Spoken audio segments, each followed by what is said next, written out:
তাৰপাছত মেম এনেকৈ আছে আৰু বহুত উপসৰ্গ 20টা। 20টা। আমি কেনেকৈ মনত ৰাখিম এতিয়া ইমান 20টা শব্দ হয়নে? তই কচোন মোৰ লগে লগে। প্ৰ পৰা অপসম।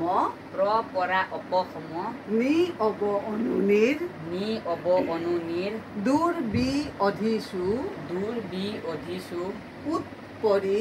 উৎ পৰি। প্ৰতি অভি। প্ৰতি অভি। অতি অপি।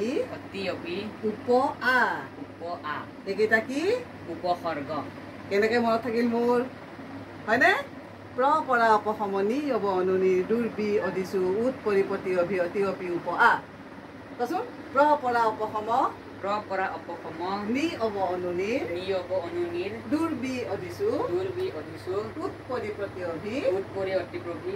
উৎ পৰি প্ৰতি প্ৰতি অভি অভি। অতি অপি। অতি অপি। উপ আ। উপ আ।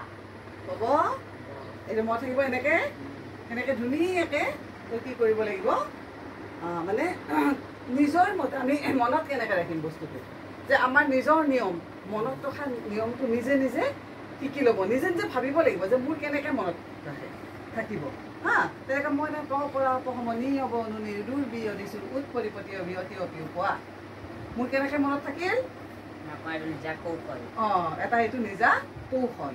এনেকৈ আমি কৌশল প্ৰয়োগ কৰি পেলাই আমি কি কৰিব লাগিব আমি কথাবিলাক মনত ৰাখিব শিকিব লাগিব তেতিয়াহে ভাল ৰিজাল্ট হ'ব আৰু বেছি ভাল হ'ব হয়নে? সেইটো কাৰণে মই এটা বস্তু আনিছোঁ কলম এটা লৈ ল হয়নে নহয়? উৎপাত হ'লোঁ আছেনে নাই?